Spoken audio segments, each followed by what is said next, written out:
Hi everyone, welcome to our channel. ఈరోజు masala egg curry ఎలా చేసుకోవాలో చూసేద్దామా. ఈ కర్రీ రైస్, రోటీ, బగారా రైస్ అలానే బిర్యానీస్లోకి చాలా అంటే చాలా బాగుంటుందండి. ప్రాసెస్లోకి వెళ్ళే ముందు ఛానల్ని సబ్స్క్రైబ్ చేసుకోవడం మర్చిపోకండి. ముందుగా గ్రేవీ ప్రిపేర్ చేయడం కోసం ఒక కడాయి పెట్టుకొని అందులోకి 1 టేబుల్ స్పూన్ దాకా నూనె వేసుకొని అందులోకి 1 ఇంచు దాల్చిన చెక్క, 4 లవంగాయలు, 2 యాలకులు వేసుకొని లైట్గా ఫ్రై చేసుకోవాలి. అవి లైట్గా వేగిన తర్వాత అందులోకి సన్నగా తరుక్కున్న 1 ఉల్లిపాయ అలానే సన్నగా తరిగిన 3 టమోటాలు వేసుకోవాలి. గ్రేవీ రిచ్నెస్ కోసం అని చెప్పి ఒక 10 నుంచి 15 జీడిపప్పుల పొలుకుల దాకా వేసుకొని ఇవన్నీ మగ్గేదాకా ఫ్రై చేసుకోండి. ఒకసారి అంతా బాగా కలుపుకొని మూత పెట్టి లో ఫ్లేమ్లో మగ్గనివ్వండి.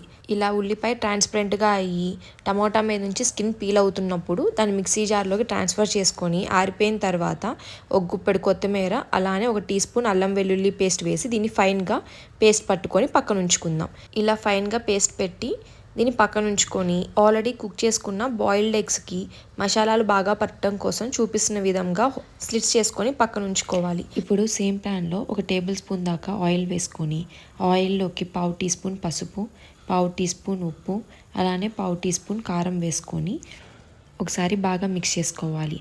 అలా మిక్స్ చేసుకున్న తర్వాత మనం ముందుగా స్లిట్ చేసి పెట్టుకున్న ఎగ్స్ని ఇందులో వేసుకొని ఒక 2 మినిట్స్ ఫ్రై చేసుకుంటే సరిపోతుంది. స్పైసెస్లో ఎగ్ ఫ్రై అయ్యి లైట్గా పైన కలర్ చేంజ్ అయినప్పుడు ఎగ్స్ని తీసుకొని వేరే ప్లేట్లో పెట్టేసుకోవాలి.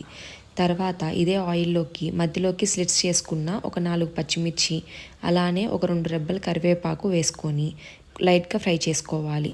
1 నిమిషం ఫ్రై చేసుకున్న తర్వాత అందులోకి 1/2 టీ స్పూన్ దాకా జీలకర్ర వేసుకొని జీలకర్ర చిటపటమన్న తర్వాత మనం ముందుగా గ్రైండ్ చేసి పెట్టుకున్న పేస్ట్ని ఇందులో వేసుకొని బాగా మిక్స్ చేసుకొని ఆయిల్ పైకి తేలేదాకా కుక్ చేసుకోవాలి.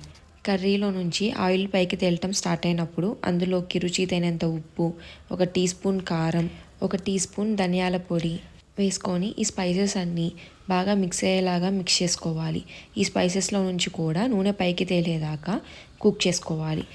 ఆయిల్ లైట్గా పైకి తేలటం స్టార్ట్ అయినప్పుడు అందులోకి ఒక 2 టేబుల్ స్పూన్స్ దాకా పెరుగును వేసుకోండి. ఇలా పెరుగు వేయటం వల్ల టేస్ట్ అనేది చాలా బాగుంటుంది.